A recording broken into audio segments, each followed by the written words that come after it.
വിരലുകൾ കൊണ്ട് സംഗീതത്തിൽ മായാജാലം തീർത്ത സാക്കിർ ഹുസൈൻ ഇനിയില്ല. തബല ലോക പ്രശസ്തിയിലേക്ക് ഉയർത്തിയവരിൽ ഒരാളാണ് ഉസ്താദ് സാക്കിർ ഹുസൈൻ.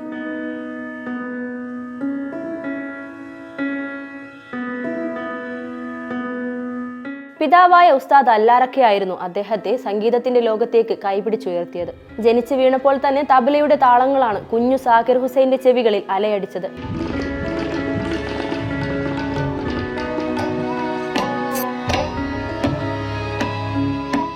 വിഖ്യാത തബലിസ്റ്റും പിതാവുമായ ഉസ്താദ് അല്ലാറക്ക ഖാൻ ആദ്യമായി മകന്റെ ചെവികളിൽ ചൊല്ലിക്കൊടുത്തത് തബലയുടെ താളങ്ങളായിരുന്നു. 8 വർഷം മുൻപ് സാക്കിർ ഹുസൈൻ തന്നെയാണ് സംഗീത ലോകത്തേക്ക് തന്നെ സ്വാഗതം ചെയ്ത കഥ പറഞ്ഞത്.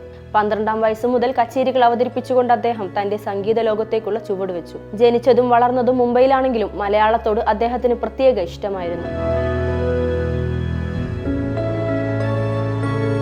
ചുരുങ്ങിയ ചിത്രങ്ങളിലൂടെ തന്നെ കേരളത്തിൽ നിന്നും ലക്ഷക്കണക്കിന് ആരാധകരെയും നേടിയെടുക്കാൻ അദ്ദേഹത്തിന് സാധിച്ചു.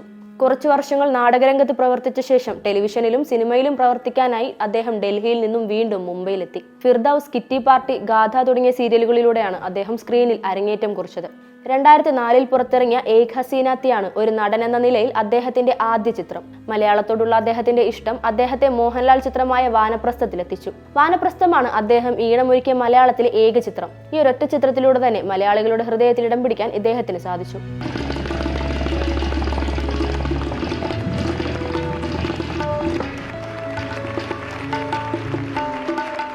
അതുകൊണ്ട് തന്നെ അദ്ദേഹത്തിന്റെ മരണവാർത്ത ലോകത്തെ ഞെട്ടിച്ചെങ്കിലും കേരളത്തിൽ അത് കുറെ കൂടി നോവിക്കുന്ന ഓർമ്മയാവുകയാണ്.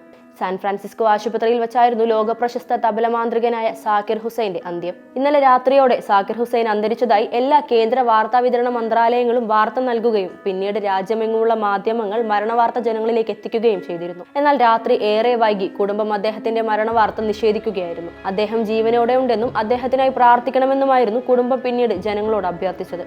ഇതേ തുടർന്ന് മരണവാർത്ത നൽകിയ എല്ലാ മാധ്യമങ്ങളും കേന്ദ്രമന്ത്രിമാരടക്കമുള്ള നേതാക്കളും വാർത്ത പിൻവലിച്ചു. പിന്നീട് ഇന്ന് പുലർച്ചെയോടെയാണ് അദ്ദേഹത്തിന്റെ മരണം കുടുംബം സ്ഥിരീകരിച്ചത്. 4 തവണ ഗ്രാമി അവാർഡ് നേടിയ സംഗീത പ്രതിഭയായ ഇദ്ദേഹത്തിന് രാജ്യം പത്മശ്രീയും പത്മഭൂഷണും പത്മവിഭൂഷണും നൽകി ആദരിച്ചു.